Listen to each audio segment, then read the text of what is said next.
رفیق من، ما وایسادیم تو رفتی، ما نخوندیم تو خوندی، ما عین یه جزیره بیکس موندیم، تو با همه کس جون تو عذاب کشیدی. آخرش چی شد؟ تو اونجا نشستی و ما اینجا. مگه تو کار درستی کردی؟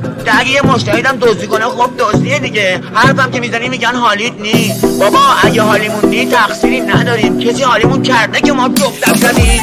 صافه ولی ترک داره، مثل دل منه که غما رو یدک داره. اینجا قوانینی داره که بی تقصره، نگاه‌ها شلیک میشه به مسخره. ممکنه آرزوهات توی حباب بمونه تا وقتی سنگ قبر تو با گلاب بشونه. اینجا غریب نوازن به طرز فجیع، اگه تک به پری میگیرت ترس عجیب. مهمترین چیزی تو باید زنده بمونی، ولی ما اون گوشه واسادیم و تشنه به خون. سعی کن سر پایین باشه راه و صاف بری، چون داشت خوره پشت سرت منتظر گاه. بذار قلم به چرخه بخونه هنجره، خیابون مثل یه خونه بدون پنجره. وقتی وارد شدی نگاهی به بیرون نداری، پس یاد بگیر که بمونه سنگ دله.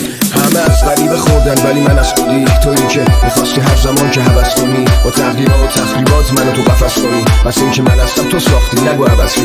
نمیتونی بگی عوض شد نسبت به تو رفتارم، از دور و برا اطرافیات بپرس دربارم. وقتی من پات وایسادم منم بدون حق دارم، ولی کسی پای من وای نستاد بجز شلوارم. من حلقه تو دستت خواستم از ته دلم و تو میخواستی بزنی همون حلقه رو به گوشم. میخواستی برات لباس بردن رو بپوشم، تو از اونا بودی که فقط میخوان قلبمو بدوشم. میزنی به سیگار تون پکران تا کمرف نمیزنی سمون بود که خسته ای دسته به قلم نمیره، تو هم مسیری پا میذاری یه طرفه میشه رو.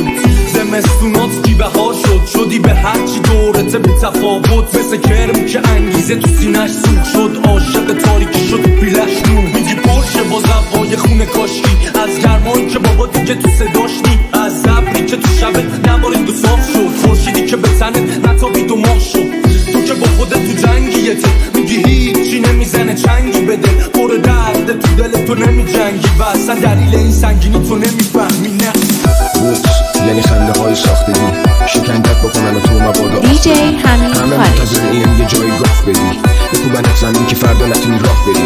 بغض یعنی یه برهان پنهان، برم کنسرت ولی به عنوان مهمان. بغض یعنی پا به سن بذارم، بازم نمیتونم تو ایران پا به سن بذارم. انگار واسه بالا رفتم وجود داره یه راه بمان، ولی خدا غرور داده به ما. چرا بعد این همه بدو تا آخرشم رسیدی به فرودگاه امام؟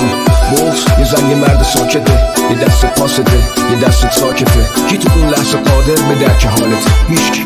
بغض لحظه یه ترک خاکته.